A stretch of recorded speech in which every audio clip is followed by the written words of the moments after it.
अब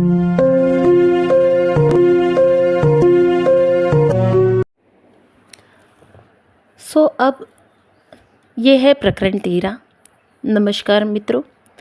और प्रकरण 12 में मैंने शेयर किया कि किस तरीके से मेरा ये जो सेकंड पार्टनरशिप का अनुभव था और उसके कुछ मिस्टीरियस एक्सपीरियंसेस थे। और वहाँ से जब मैंने सेपरेशन लिया, सेपरेशन के बाद की मेरी नई ज़िंदगी शुरू होने जा रही थी। पूरे जीवन में मेरी मैट्रिक्स लाइफ चल रही है, थर्ड डायमेंशनल रियलिटी की लाइफ चल रही है, और उसमें मैं बहुत डार्क एक्सपीरियंस से भी गुजर रही हूँ। पर मेरे अंदर कुछ ऐसा है जो हर बार समय समय पर मुझे गाइड करना है, यानी मेरी हाई वाइब्रेशनल सेल्फ भी मुझसे कनेक्टेड है और मैं थर्ड डायमेंशन के सारे अनुभव लेती जा रही हूँ। मैंने ज़िंदगी में, रिश्तों में इतने अनुभव लिए हैं, जीवन में इतने सारे अनुभव लिए हैं कि ये सारे अनुभव आगे चलकर मेरे लिए पैटर्न बन जाएंगे। पर इस समय पे मुझे कुछ भी पता नहीं था।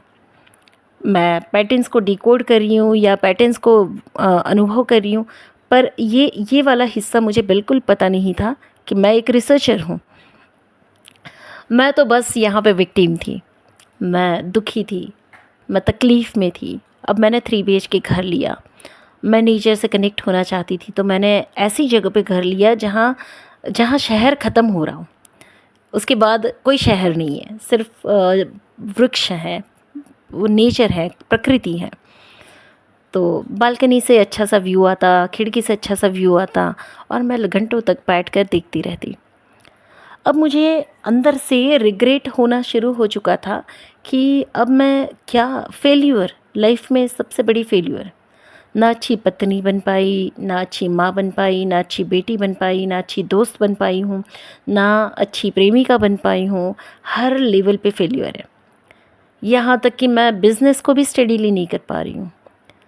इस घर में खिड़की में बैठकर मैं जब आसमान में ताका करती तो मुझे अपने हॉस्टल के उन दिनों की याद आती जहाँ पे मेरा बेड खिड़की के बराबर पास में था।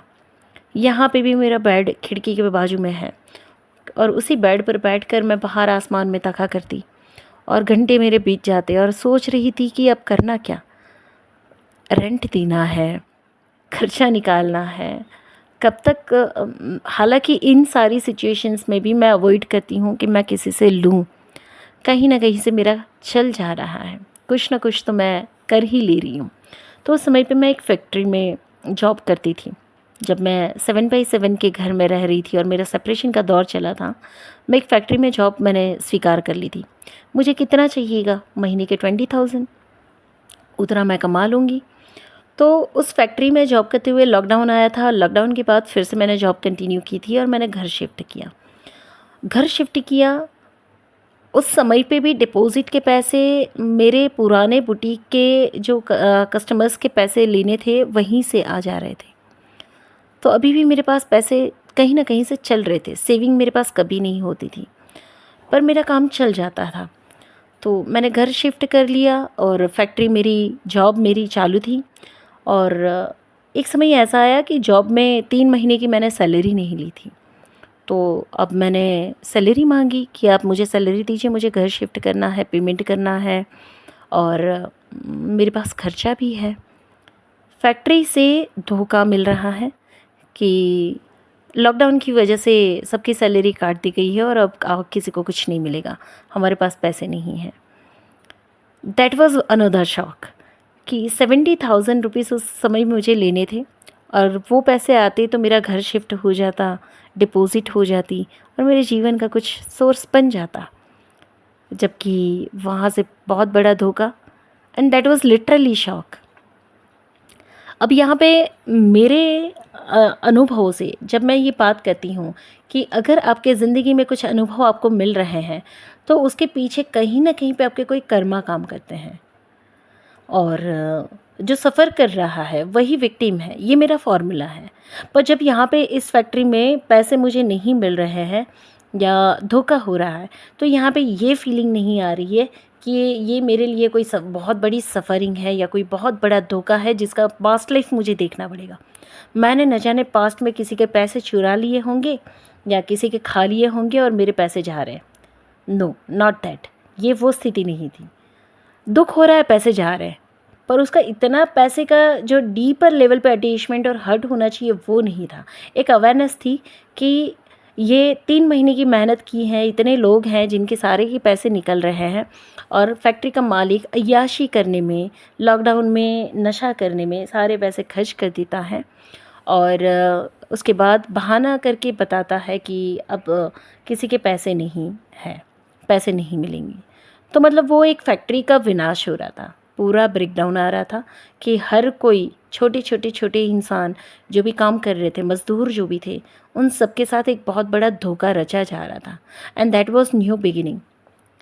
मतलब ये कोई पास्ट की सज़ा नहीं थी जो आपको यहाँ मिल रही थी, ये उसका नया कर्म था जिसे उसे आने वाले समय में भुगतना था।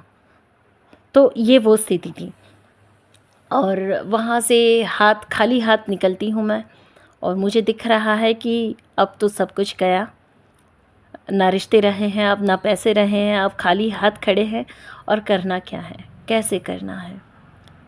और वो तनाव भरी स्थिति रही एक्चुअली, वो बहुत ज़्यादा तनाव भरी स्थिति रही। पर फिर भी होता है कि हर समय कहीं न कहीं से कोई न कोई मार्ग निकल जाता था, वैसे मार्ग निकल गया। पैसे कहाँ से इकट्ठे हुए मुझे आज तो याद नहीं है, पर ज़िंदगी में जहाँ से भी पैसे आए हो वो बहुत शुद्ध स्वरूप से आए।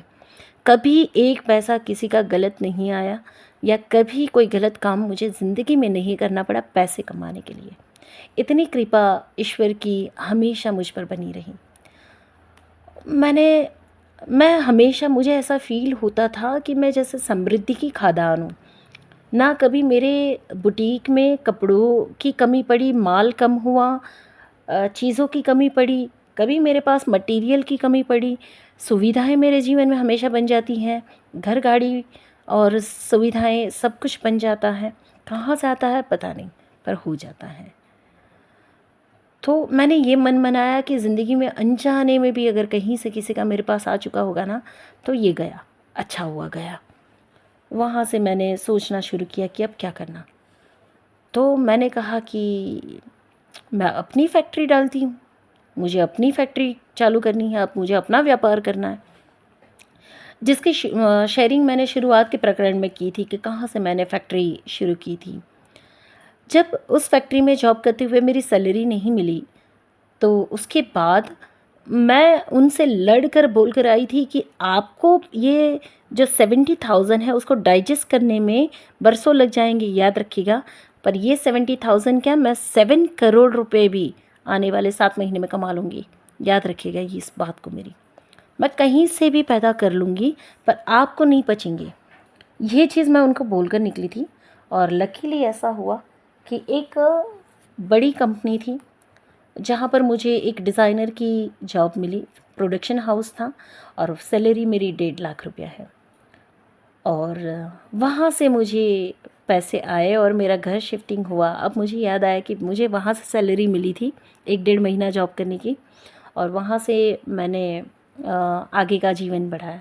तो 1.5 लाख रुपये मुझे सैलरी के फॉर्म में मुझे मिले और जिससे मेरे आगे के 3 महीने बीत जाने वाले थे।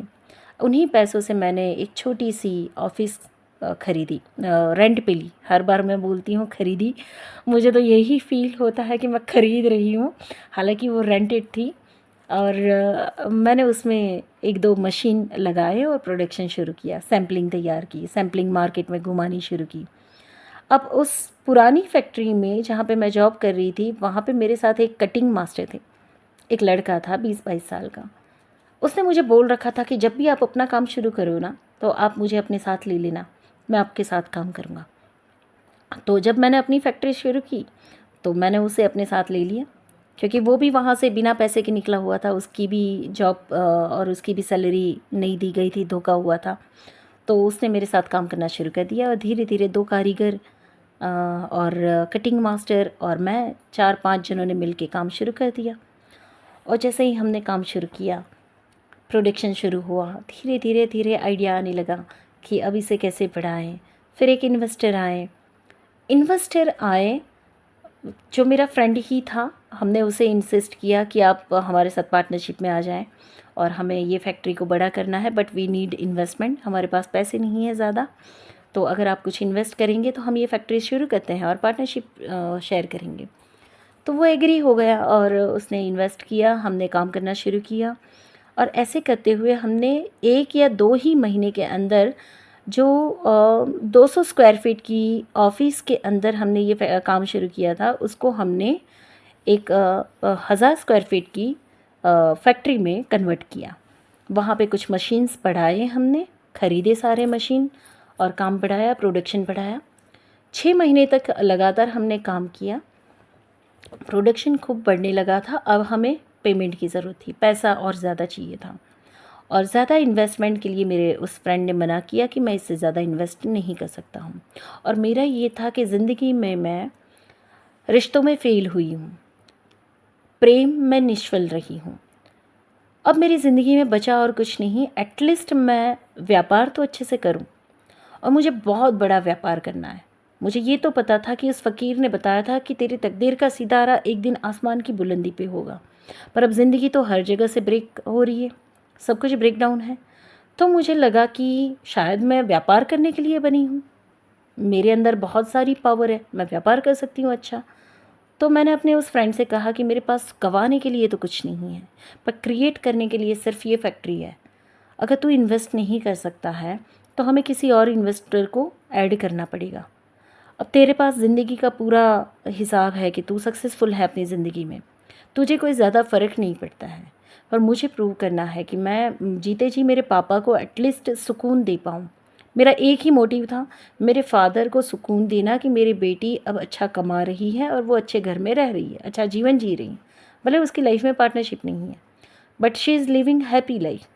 तो मेरा मोटिव एक ही बन चुका था कि अब मैं एटलीस्ट फेल्यूर का जो टैग मेरे सर पे लग चुका है, मेरे फोरहेड पे फेल्यूर का टैग लग चुका है, हर रिश्तों में फ़ेल, हर चीज़ों में फ़ेल, ज़िंदगी के हर अनुभव में फ़ेल।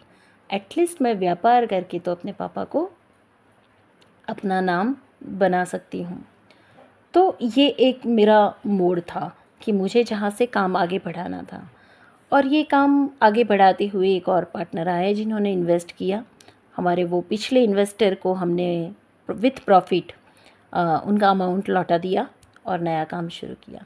इसमें भी बहुत से लूप्स हैं, बहुत से मोड़ हैं, पर वो अब नेसेसरी नहीं है इस जगह पे। ज़िंदगी है तो उतार चढ़ाव चलते ही रहेंगे। सिंपल वर्ड्स में अगर मैं कहूँ तो लाइफ रोलर कोस्टर है। ऐसी रोलर कोस्टर लाइफ है कि कब कौन से मोड़ पे क्या आने वाला था वो पता नहीं चलता, पर एक भी पल ज़िंदगी का सिंपल नहीं था, सीधा नहीं था। बहुत मोड़ से भरी हुई लाइफ थी ये। और उन्हीं इन्वेस्टर के माध्यम से मैंने मेरी मीटिंग हुई मेरे काउंटर पार्ट से। अब यहाँ से मेरी ज़िंदगी का वो अध्याय शुरू होने वाला है जहाँ पे मुझे 3D मैट्रिक्स में मास्टर बनना था, पैसा कमाना था, एक बड़ा व्यापार करना था। हमेशा किसी भी व्यापार में, किसी भी कार्य को करते हुए मेरी शुद्धि, मेरी ईमानदारी, मेरी प्योरिटी बनी ही रही है। कभी मैंने एक पैसा इधर से उधर नहीं किया, ना ही मैंने कभी एक पैसा बिना वजह का किसी का लिया हो। हाँ, कुछ परिस्थितियों की वजह से कुछ चीज़ें बिगड़ी जिसमें मेरा कोई हाथ नहीं है, तो उसके लिए मैं ज़िम्मेदार भी नहीं हूँ। ऐसा करते हुए सब कुछ चल रहा था। हमने बहुत बड़ा काम शुरू करना था, चीज़ें और आगे बढ़ती गई और प्रोडक्शन और बढ़ता गया और एक समय ऐसा आया कि मैं अपनी वापस उस पावर में आ रही थी। मैंने अपना फिगर अपने आप ही परफेक्ट होने लगा था। मेरी स्किन की शाइन बदलने लगी थी, मेरी आँखों की चमक बदलने लगी थी, मेरी अपनी आउटर पर्सनालिटी एक सुपर्ब फिट पर्सनालिटी के रूप में बाहर आ रही थी। और जो भी मुझे देखता वो मुझे ये कहता कि क्या कर रहे हो आजकल, बहुत चहक रहे हो। इस दौरान जब मैंने ये 3 BHK घर शिफ्ट किया था, दिन भर में फैक्ट्री का काम तो चलता, पर शाम होते ही घर जाने का मन नहीं करता। एक तरफ मैं अपने आप को बहुत अच्छे लेवल पे फिट अनुभव कर पा रही थी, पर दूसरी तरफ अंदर एक खोखलापन और खालीपन था। अब ये तो पता था कि वो सेकंड पार्टनरशिप की ओर वापस तो जाना नहीं है, उनकी तरफ पीछे तो मुड़ना नहीं है, पर हम दोनों के बीच में जो रिश्ते थे भले टूटे हुए थे, पर 6 महीने तक लगातार हम एक दूसरे की हालचाल पूछा करते। रियलाइजेशन में सब कुछ आता, कहाँ मेरी गलती थी, कहाँ उनकी गलती थी, कहाँ वो चूक गए, कहाँ मैं चूक गई।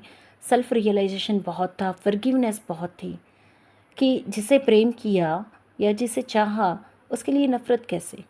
तो धीरे धीरे धीरे वो नफ़रत पिघलनी भी शुरू हो चुकी थी, गुस्सा पिघलना शुरू हो चुका था। और मैं उनसे पूछा करती या वो भी मुझसे पूछती कि तुम ठीक हो, सब कुछ ठीक है तुम्हारे साथ। सिर्फ एक ईगो का लेवल ऐसा था मुझसे भी ज़्यादा उनमें, जो मैंने महसूस किया था कि वो अपने आप को राइट बताना चाहते थे कि इस रिश्ते में मैंने भी इन्वेस्ट किया, तुमने भी इन्वेस्ट किया, गलत मैं नहीं हूँ, गलत तुम हो, तुमने गलत किया है। और मेरा ये था कि गलत ठीक है, आपकी मर्ज़ी है, गलत मैं हूँ, कोई बात नहीं है। मेरा खुदा जानता है, मेरा ईश्वर जानता है कि सही क्या था, गलत क्या था, पर मैं कंसर्न्ड हूँ। तो मैं उनसे पूछ लेती थी, आप ठीक हो, सब ठीक है? और दोनों की तरफ से फेक आंसर होता था, हाँ हाँ हाँ सब ठीक है, वी आर डूइंग गुड। बस ये था, धीरे धीरे अंदर से सब घट रहा था। और शाम होते ही ये फील होता था कि एक लोनलीनेस है, एक खालीपन है, दर्द है, अकेलेपन का दर्द है, रोना आता था। तो ऐसे समय में कई बार मन भी करता था कि किसी से कनेक्ट हो जाएं, किसी से मिल लें, किसी से बात कर लें। पर इन चीज़ों में ये समझ में आने लगा कि कोई भी व्यक्ति मेरी उस ऊंचाई को टच नहीं कर पा रहा है, मेरे उस अंदर के उस लेवल को छू नहीं पा रहा है। हर कोई बड़े साधारण से रूप में या बड़ी साधारण सी डिमांडों के साथ कनेक्ट होने की चाह रखता है, और जबकि मेरा इंटरेस्ट उसमें नहीं है। कई बार झुकने की मैंने कोशिश की कि मैं थोड़ी नीचे आ जाती हूँ, पर वहाँ पे भी मैं कामयाब नहीं हो पाती हूँ। कुछ अंदर पैरामीटर्स ऐसे थे कि जो किसी से कनेक्ट नहीं होने देते थे। तो ऐसे बस चलता रहा।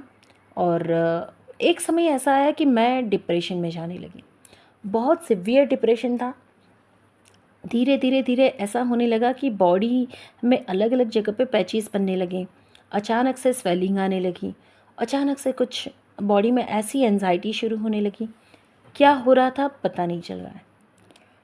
और उस समय पे मैंने अपने आप से पूछना शुरू किया कि तुझे क्या चाहिए। तो समझ में नहीं आता था कि मुझे क्या चाहिए। मैंने अपना बॉडी टेस्ट करवाया तो पता चला कि B12 इतनी हद तक डाउन हो चुका था कि अगर इससे और थोड़ा सा नीचे जाए तो डेथ भी हो सकती है। बहुत सीवियर लेवल पे B12 डाउन हो चुका था, बहुत अंडर जा चुका था। और कई बार ऐसा हुआ कि मैं चलते चलते गिर जा रही थी। और इस डिप्रेशन के दौर में मैंने ये महसूस किया कि मैं बिना वजह के रो रही हूँ, बिना वजह के मुझे एंजाइटी शुरू हो रही है। मैं इंजेक्शन खरीदती मेडिकल स्टोर से, डॉक्टर की क्लिनिक पर जाती, इंजेक्शन लगवाती, बाहर खड़े होकर फुट फुट कर रोती। क्यों रो रही हूँ आई डोंट नो, इतना डिप्रेशन क्यों है आई डोंट नो। मैं अपने आप से पूछ रही हूँ क्या मुझे उनकी याद आ रही है, क्या मुझे उनसे कनेक्ट होना है। अंदर से आवाज़ आती है नहीं, बिल्कुल नहीं, किसी की ज़रूरत नहीं है। फिर ये डिप्रेशन क्या था नहीं समझ में आता। आज इस डिप्रेशन के लिए हमारे पास वर्ड है, dark night of the soul. उस समय पे नहीं पता था। फिर ऐसे में पापा और भाई का इंसिस्ट ये था, मम्मी का, कि तू घर आ जा, तेरी अच्छे से ट्रीटमेंट कराते हैं। दिवाली का समय था और मैं घर चली गई। घर गई तो 3-4 दिन लगातार मुझे बॉटल्स चढ़ाए गए, इंजेक्शन्स लगवाए, मेरी थोड़ी अच्छी खासी केयर ली गई। पापा बहुत प्यार करते थे। उस समय पे मैंने महसूस करना शुरू कर दिया था कि मेरी ज़िंदगी के इतने उतार चढ़ाव, इनकी इतनी बदनामी, इनके इतने सामाजिक प्रेशर के बावजूद भी वो मुझसे बहुत प्यार करते थे।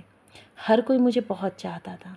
भाई, पापा, मम्मी, हम मेरी हरकतों से परेशान ज़रूर रहते थे, चिंतित ज़रूर रहते थे, पर वो मुझसे बहुत प्यार करते थे।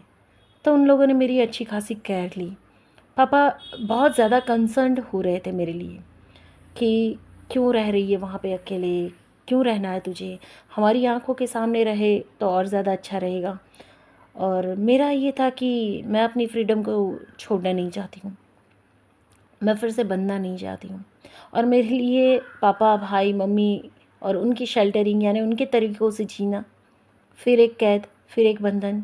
हालाँकि पापा ने मुझे ये भी कहा कि तुझे कुछ नहीं करना है, तुझे बस भाई की ऑफ़िस में जाना है, भाई को हेल्प करनी है, महीने के 50,000 तेरे अकाउंट में ट्रांसफ़र कर दूँगा, तुझे गाड़ी ले दूँगा, तेरे लिए एक फ़्लैट ले लेता हूँ, सब कुछ तो तुझे मिलेगा, तुझे इतना संघर्ष क्यों करना है।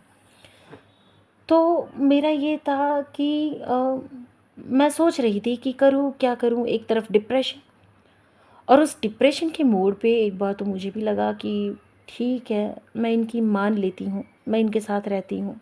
मैंने हामी भर दी। फुल डिप्रेशन, फुल बीटेल 12 डाउन था मेरा। फिज़िकली मैं बहुत वीक थी और मेंटली भी मैं वीक होती जा रही थी, और मैंने कहा ठीक है, आप जैसा कहो। जैसे ही मैंने हामी भरी, पापा और भैया दोनों रेडी ही थे। उनके घर से नज़दीक थोड़ी दूरी पर ऑलरेडी एक फ्लैट था जो अंकल का था, वो बेचने की तैयारी में थे।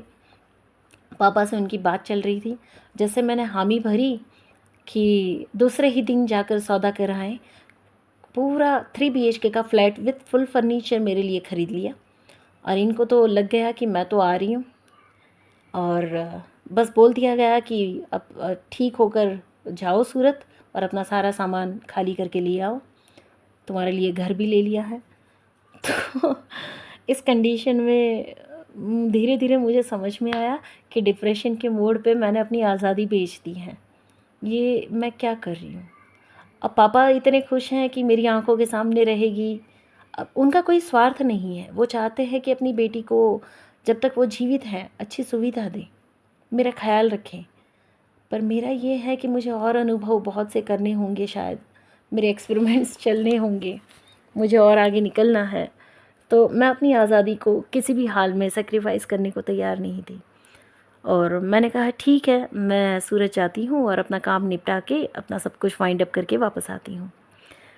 मैं वापस सूरत आई दिवाली के बाद, और मुझे रियलाइज़ होने लगा कि ये मैं क्या कर आई, अब पापा को कैसे मना करूँ। तो मैंने भाई को कॉल किया। मैंने भाई से कहा, भाई तू मुझे बोल तो रहा है कि इस महीने के एंड तक मैं आ जाऊँ सब कुछ सामान लेकर, पर याद रख मेरा बुटीक जो मैंने बंद किया था तो उसका 32 लाख का माल स्टॉक मेरे पास बचा हुआ है, और मैंने पिछले 6-8 महीनों में जो भी काम किया है उसका भी प्रोडक्शन सारा मेरे पास बचा हुआ है। मैं ये सब कुछ वाइंड अप करके अगर आती हूँ तो मुझे वहाँ आकर बेचना पड़ेगा, और मुझे ये सब कुछ लेकर आना पड़ेगा। अब मैं जानती थी कि मेरा भाई थोड़ा प्रैक्टिकल है, तो वो नहीं चाहेगा कि ये सारे झमेले मैं वहाँ से यहाँ लेकर आऊँ और ये सब उसमें उलझ जाएँ। तो मैंने भाई को कहा कि ये सब मुझे लेकर आना पड़ेगा और मुझे वहाँ बेचना पड़ेगा। मेरे भाई ने मुझे डांटा, बोले नहीं नहीं नहीं, बिल्कुल नहीं, वहाँ से कुछ भी लेकर नहीं आएगी। तुझे चाहे तो 3 महीने 6 महीने जितने भी लगे उतने ले ले, और जितना बेच सके सब कुछ वहीं पे बेच कर खाली करके ख़त्म करके आना, यहाँ कोई मुझे झमेला नहीं चाहिए।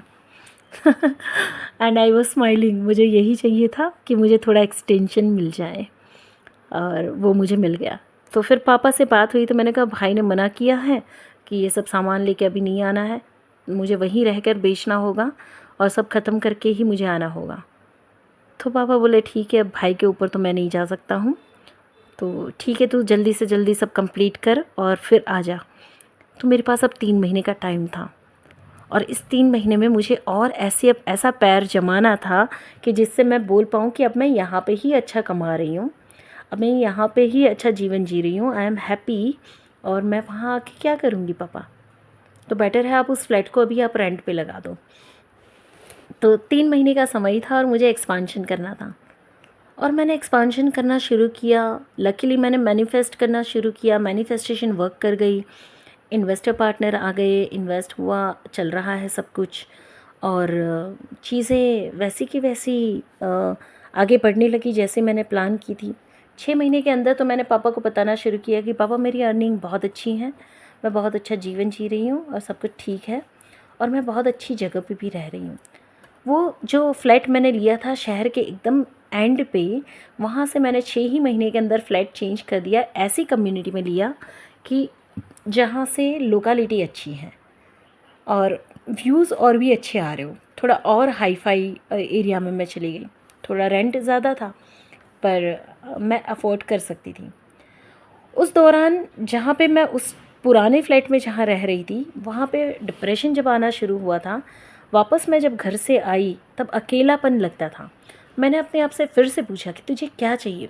क्या तुझे कोई पार्टनरशिप चाहिए? तो अंदर से आवाज़ आती है नहीं। तो तुझे क्या चाहिए? क्या कोई सेक्सुअल रिलेशनशिप चाहिए? अंदर से आवाज़ आती है नहीं। तो और क्या चाहिए? तो अंदर से आवाज़ आती है कुछ ऐसे दोस्त चाहिए जो इनोसेंट हों, प्योर हों, जिनकी आँखों में किसी प्रकार की विकृति ना हो और मेरे साथ हँसे, बोले, खेले। बस इतना क्लियर मेरा मैनिफेस्टेशन था, मेरा विज़न था कि मुझे ऐसे दोस्त चाहिए जो इनोसेंट हों, एकदम प्योर हो, जिसके अंदर कोई वासना ना हो, विकृति ना हो और मेरे साथ अच्छे से खेले, मेरे साथ अच्छे से घूमे। उस समय पे भी, इस एज में भी मैं अपने आप को ये कहती हूँ, मेरे साथ अच्छे से खेल पाए, घूम पाए, मज़े कर पाएँ। तो मैंने सोचा कि मेरी एज जो हो रही है, उस एज में, ये 2021 की बात है। 2021 की शुरुआत थी, 2020 का दिवाली और 21 की शुरुआत थी और मैंने कहा इस एज में मेरे जैसे उम्र के लोग कहाँ मिलेंगे, जिन उनकी तो शादी हो चुकी होगी और ऑलमोस्ट 40 ईयर की एज मेरी, उनकी तो शादी हो चुकी होगी, सब अपने परिवार में मस्त हैं, होते हैं, मेरे साथ कौन घूमेगा? और मुझे तो खेलना था, मुझे तो घूमना था। जैसे कि 16 से 20 साल की उम्र में जो यंग एडल्ट्स जीवन जीते हैं, टीनेज में जो जीवन जीते हैं, उसी तरीके की लाइफ जीने की इच्छा मेरे अंदर से जागृत हो रही है। क्योंकि मैंने तो कुछ एंजॉय किया ही नहीं था और ये ज़िंदगी का हिस्सा मेरा मुझे पुकार रहा था। मुझे वो फ्रीडम चाहिए थी, मुझे वो एन्जॉयमेंट चाहिए था, निर्दोष आनंद जिसे कहते हैं, घूमना फिरना, सड़कों पे घूमना, मज़े करना। तो मज़े का मतलब हमारी व्याख्या में विकृति से है, मज़े का मतलब सेक्सुअल या फिज़िकल कनेक्शन से है, जबकि इसके अलावा भी एक मज़ा होता है जो निर्दोष आनंद होता है, खुशी, हंसी। तो वो मज़े मुझे करने थे और इस एज के कोई भी व्यक्ति मुझसे जुड़ेंगे नहीं, ये भी मुझे पता था। तो मेरे विज़न में इतना क्लियर था कि ऐसे निर्दोष व्यक्ति मुझे चाहिए और लकीली 2 या 3 दिन के अंदर मुझे एफबी पे एक मैसेज आता है। डरते डरते मैं उनसे कनेक्ट होती हूँ और वो लड़का था कम से कम 22 से 23 साल का और वो मुझे मिलना चाहता था और मेरे अंदर डर है, लेकिन मुझे पता है कि ये मेरा मैनिफेस्टेशन है। मैंने चाहा है कि कुछ ऐसे दोस्त मिलें कि जिनके साथ मैं घूम पाऊँ। तो डरते डरते मैंने उनसे कहा कि ठीक है, मैं आपसे मिल रही हूँ और मैं उनसे मिलने चली गई। मिलने गई तो साथ में 2-3 जन और भी थे और उनसे बैठे, बात किए हम और एक दूसरे को जाना। 2-3 जनों को साथ में जो लाए थे, उनको भी हमने जाना और ऐसा लगा कि हाँ ठीक है ना, ये ग्रुप ठीक रहेगा। ये ऑलरेडी 3-4 जन है साथ में और मैं इनके साथ जुड़ जाऊँ तो ये तो ग्रुप ठीक रहेगा। तो ऐसे करते हुए मैंने कहा ठीक है, हम कल फिर मिलेंगे। फिर दूसरे दिन शाम को फिर उनका मैसेज आया, मैं मिलने चली गई। 3-4 दिन की मीटिंग में हम ऐसे दोस्त बनने लगे, ऐसा लगा कि जैसे मुझे पूरा नया परिवार मिल रहा है, नए दोस्त मिल रहे हैं और सारे लड़कों की एज है 20, 22, 23 साल। चौथे दिन इनके मुंह से मेरे लिए निकलता है दीदी। मैंने कहा बहुत अच्छा लगा और सभी मुझे दीदी बोलने लगे क्योंकि मैं उम्र में बड़ी हूँ इनसे। मैंने अपनी सारी बात बता दी कि मैं ट्वाइस डाइवोर्स थी, मेरे 2 बच्चे थे, मेरी लाइफ कैसी थी और अब मैं ऐसे जीवन जी रही हूँ, मैं फैक्ट्री चला रही हूँ और मुझे अच्छे दोस्त चाहिए। बस उन्होंने मुझे कह दिया कि अब आप हमारे दोस्त और आप अपने आप को अकेला मत समझो। तो ऐसे करते हुए ये नए दोस्त बने मेरे साथ में। मेरे जो फैक्ट्री में जो पार्टनर था वो भी 20-22 साल की उम्र का था। उस समय पे गीता भी मेरे साथ जुड़ चुकी थी, उसकी उम्र भी यही 20-22 साल। तो मतलब कम से कम 7-8 लोगों का ग्रुप बन गया हमारा कि जो सभी इसी एज के थे, मैं एक ही बड़ी। अब इन सब के लिए मैं बड़ी और ये सब मेरे लिए छोटे भाई जैसे दोस्त बन के आए थे, भाई बन गए सारे और सभी मुझे रिस्पेक्ट देते, सभी मुझे प्रेम करते और मैं जो बोलूँ, जैसे बोलूँ, सब कहीं न कहीं से दौड़ के आ जाते। 4 बजे भी मैं बोलूँ कि चलो हम यहाँ पे चाय के अड्डे पे मिलते हैं। हम अड्डा बोलते थे उसे, अड्डा बना लिया था कि कहीं पे एक जगह पर बैठते, चाय पीते, बातें करते, गप्पे हाँकते, एक दूसरे की छेड़खानी, मज़ाक करते, कहीं न कहीं पे घूमने चले जाते, साथ मिलकर सब खाना खाते, शेयरिंग कर लेते एक दूसरे के साथ। कोई कभी अकेला खर्चा कर लेता, कोई कभी साथ में खर्चा कर लेता और ज़िंदगी मस्त होने लगी। ज़िंदगी में जो खुशी थी वो मैंने इन समय में इन दोस्तों के साथ अनुभव करनी शुरू की थी। और धीरे धीरे हमारा मोड़ ये बनने लगा था कि हर फ्राइडे या सैटरडे को हमें कहीं चले जाना है। गाड़ी मेरे पास थी, गाड़ी में 5 लोग आराम से आ सकते थे। तो 5 जन मिलके हम कहीं न कहीं पे चले जाते, या फिर स्कूटर और बाइक पे घूमते, कहीं न कहीं पे घूमने चले जाते। तो ऐसे करते-करते हमने ज़िंदगी के बहुत से पल ऐसे एंजॉय किए कि रोड के बीच में गाड़ी खड़ी करके, रोड के साइड में गाड़ी खड़ी करके हम गाड़ी के ऊपर बैठकर शाम के 4 घंटे बिताते। रात को नदी के ऊपर जो ब्रिज बना हुआ होता, उस ब्रिज के चक्कर काटते, उसके ऊपर बैठकर गप्पे हाँकते। और जो ज़िंदगी के असली मज़े हैं वो इस समय पे मैंने अनुभव किए और मैं बहुत खुश थी। अब ऐसा लग रहा था कि मुझे किसी चीज़ की कमी नहीं थी। एक तरफ व्यापार अच्छा चल रहा था, एक तरफ मैं अपने दोस्तों के साथ खूब मज़े कर रही थी। मैंने वो हर एक्सपीरियंस किए कि जिसमें समझ लो कि एक टीनेजर जो भी तरीके से जीवन जीना चाहता है अपने दोस्तों के साथ, अपने माँ-बाप की जो सलाह है उसको उड़ा के बेफ़िक्री में जीवन जीना चाहता है, मैंने वो अनुभव किए थे। And that was very beautiful experience. I was very happy. और उस समय पे मेरी हेल्थ, मेरा फ़िगर, मेरा आउटर लुक, मेरी पर्सनैलिटी, ए टू ज़ेड सब कुछ बहुत बैलेंस था। I was very happy. और किसी एंगल से अब जीवन में मुझे किसी प्रकार की कमी महसूस नहीं हो रही थी। और उस समय पे हम बिज़नेस में भी काफ़ी अच्छा ग्रोथ करने की प्लानिंग कर रहे थे और हमें जाना हुआ एक बड़े शहर में कि हमें हमारे डिज़ाइंस के सैंपल दिखाने थे। अभी मैं अपने काउंटर पार्ट के साथ की जर्नी को शेयर करने जा रही हूँ, पर शहर, उनका नाम, उनकी आइडेंटिटी, ये सब कुछ अभी मैं हिडन रखूँगी। उसका सही समय आने पर मैं आपसे ज़रूर शेयर करूँगी, या आपको विश्वास रखना होगा, क्योंकि अभी किसी का नाम डिस्क्लोज़ करना, अभी कुछ चीज़ों को डिस्क्लोज़ करना ज़रूरी नहीं है।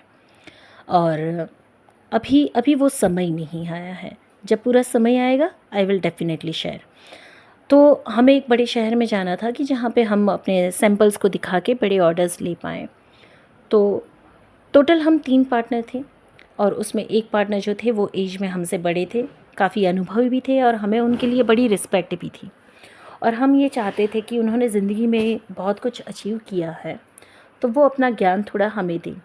ये अनुभव भी बड़े मिस्टीरियस हैं, जिनकी वजह से फैक्ट्री में बहुत बड़ा ब्रेकडाउन आता है और ऐसा लगा कि जैसे ये मेरी कोई एग्ज़ाम चलती हैं। पर अभी मैं ये अध्याय शेयर कर रही हूँ कि काउंटर पार्ट के साथ की मीटिंग कैसे हुई। तो हम उस शहर में गए और हमने अपना काम निपटाया। तब उन्होंने कहा कि हमें किसी और पर्पज़ से किसी एक व्यक्ति को मिलना है और उनसे थोड़ी-सी एडवाइस भी लेनी है। तो मैंने कहा ठीक है, आपका काम भी निपटा लेंगे और उसके बाद हम अपने शहर चले जाएँगे। तो मेरा काम निपटाने के बाद हमने उनके जो पर्सन थे जिनसे मिलना था उनसे मीटिंग की। आधा घंटा जैसा हुआ कि जहाँ पे चाय पीते हुए हमने बातें की, उसमें भी उन्होंने ही बातें की, मैं तो बैठी रही थी और मेरे मन में ना कोई थॉट था, ना कोई सोच थी, ना कोई डिज़ायर्स थी, ना कोई चाहत थी, कुछ नहीं था कि मुझे किसी की ज़रूरत है। मैं फुलफ़िल्ड थी अपने दोस्तों के साथ, अपने भाइयों के साथ घूमने-फिरने में, लाइफ़ को जीने में खुश थी और बहुत मज़ा आ रहा था। और मैं बहुत आकर्षक भी थी उस समय पे। मतलब मैंने एक बार फिर से अपने आप को पाया था और उनके साथ बैठते हुए उनकी बातें चल रही है और मैं अपने में हूँ, मैं चाय पी रही हूँ। जब उनकी बातें समाप्त हुई तो मेरे जो बिज़नेस पार्टनर थी, उन्होंने मुझे बताया कि मैम देखिए ना, ये अपने परिवार की नहीं सुनते हैं और ये शादी नहीं कर रहे हैं। अब ये ऐसी बात थी जिससे मेरा कोई लेना-देना नहीं था। मेरा इसमें इन्वॉल्व होना कुछ नहीं था। जैसे ही उन्होंने ये बात छेड़ी, तो उस पर्सन ने अपनी बात बतानी शुरू की कि मेरी ये डिज़ायर्स हैं, मेरी ये ख्वाहिशें हैं, मेरे ये विचार हैं कि मैं अपनी पार्टनर को इस तरीके से रखना चाहता हूँ, फलाना-ढिकना, सारी बातें उन्होंने शेयर की। और जब वो शेयर कर रहे हैं तब भी मैं उनकी बात सुन रही हूँ, पर जैसे-जैसे वो अपनी डिज़ायर बता रहे हैं और मेरे अंदर से एक-एक धड़कन चुक रही है। मुझे ऐसा लग रहा है कि ये तो मेरी डिज़ायर्स हैं, ये तो मेरी ख्वाहिश है, ऐसा तो मैं सोचती हूँ, ऐसा तो मैं चाहती हूँ। कुछ 15-20 चीज़ें उन्होंने बताई होगी और सारी की सारी मेरे डीपर लेवल की फीलिंग्स और थॉट्स थी। और मैं ये फ़ील कर रही हूँ कि यार कोई इंसान इतना सिमिलर कैसे हो सकता है? बस इतनी सी बात, इससे ज़्यादा कुछ नहीं। और उसके बाद हमारा जाना हुआ तो सामने से उन्होंने अपना कार्ड दिया, विज़िटिंग कार्ड, और कहा कि आपकी डिज़ाइंस जो भी हैं आप मुझे शेयर करिए, तो मैं अपने ग्रुप में अपनी फ्रेंड्स और अपने लोगों से शेयर करूँगा, किसी को अगर कोई रिक्वायरमेंट्स हों तो आपको बताएँगे। मैंने कहा ठीक है। बस ये था कॉन्टैक्ट लाइन। उन्होंने कॉन्टैक्ट बनाने के लिए अपना विज़िटिंग कार्ड दिया था, जिसे मैं समझ नहीं पाई थी, और शायद ये मैंने शेयर किया है या नहीं पता नहीं है, पहले के अध्यायों में। हो सकता है मैं दोबारा शेयर कर रही हूँ। उसके बाद हम चले गए और रास्ते में मैं अपने उस बिज़नेस पार्टनर से पूछ रही हूँ कि आप मुझे ये बताएं कि कोई व्यक्ति इतना सिमिलर कैसे हो सकता है? इतनी सारी बातें समान हैं, ऐसा कैसे हो सकता है? मैं तो पहली बार ऐसे किसी व्यक्ति को मिल रही हूँ जिसकी सारी ख्वाहिशें, सारी चॉइस, सब कुछ क्लियर है और वो मुझसे मिल रही हैं। ठीक है, बात ख़त्म हो गई। हम अपने अपने घर जाकर सो गए और दूसरे दिन सुबह 12 बजे तक मैं अपना काम करती रही, पर अंदर एक थॉट चलता रहा कि मुझे उनको डिज़ाइंस भेजनी है। जैसे उनकी तरफ से मुझे कुछ बार-बार अंदर से एक पुल खींचा हो महसूस हो रहा था। और 12 बजे मैंने अपना काम ख़त्म किया और मैंने उनको डिज़ाइन सेंड की और उनका सामने से मैसेज आया तो वहाँ से हमारा जो बात का दौर चला वो ऐसा था कि जैसे ये थर्ड डायमेंशन नहीं था। समय कब बीत रहा है, कब 12 बजे के रात को 10 बज गए हैं, हमारी बातें ऐसी की ऐसी चल रही हैं। That was for fifth dimension, very first time I have experienced. तो इतने मैजिकली उनसे मिलना हुआ और उसके बाद dark night of the soul शुरू होता है। बबल फेज़ 4 दिन का रहा, उसमें भी 4 दिन में सिर्फ आधे घंटे की बात या 20 मिनट की बात, उतना ही बबल फीस, और कुछ नहीं रहा और कोई एक्सपीरियंस नहीं रहा। बस एक ही बार जब फ़ोन पे बात करते हुए उनके साथ आई कांटेक्ट हुआ तो मेरे अंदर एक बहुत डीपर लेवल की एंजाइटी और ट्रिगरिंग शुरू हुई। वो आंखें मैं आज भी भूल नहीं सकती हूँ। वो आंखें जैसे बहुत गहरे मेरे आत्मा में उतर चुकी थी और वहाँ से जो पेन शुरू हुआ वो मैंने पीछे के अध्याय में शेयर किया हुआ है कि किस तरीके से मैं 3 दिन आइसोलेट हो गई। फिर मैंने अपनी एक कज़िन को बुलाया और मैंने उससे सारी बातें शेयर की और उसके बाद मैंने अपने आप को डिसाइड कर लिया कि अब मैं खुद को फिर से पाऊँगी। अब मैं अपनी उस जो प्रॉस्परस सेल्फ है, जो फिट एंड फाइन है, उस पर्सनालिटी को रीगेन करूँगी। और वहाँ से शुरू होते हैं मेरे आध्यात्मिक अनुभव, असेंशन की जर्नी। अब मेरी अवेकनिंग हो रही थी और अवेकनिंग के बाद असेंशन होना था। एंजाइटी 24/7 बनी रही। मैं कुछ भी काम करती, मुझे ये महसूस होता कि मैं उनको महसूस कर पा रही हूँ। हालांकि मुझे ये समझ में नहीं आता कि ये व्यक्ति कौन है, इनको मैं कैसे जानती हूँ। इस बार तो मेरी हिम्मत भी नहीं थी कि पिछली बार जैसे मैंने अपने सेकंड पार्टनरशिप को जाना था, उनके साथ के पास्ट को जाना था, इस बार तो मेरी कोई हिम्मत भी नहीं थी कि मैं इनके साथ के पास्ट को जानूँ। मुझे नहीं जानना था। मेरे लिए तो वही मेरे भगवान थे, तो मुझे इनके साथ आगे भी नहीं बढ़ना था। पर कुछ ऐसा था जो मुझे उनकी तरफ खींचता था, कुछ ऐसा था जो मेरे अंदर 24/7 चलता था। सॉरी, बीच में कुछ डिस्टर्बेंस था और इसे मैं यहीं पे समाप्त करती हूँ। काउंटर पार्ट के साथ की जर्नी के अब सारे अनुभव मैं इसके आगे के अध्याय में शेयर करूँगी।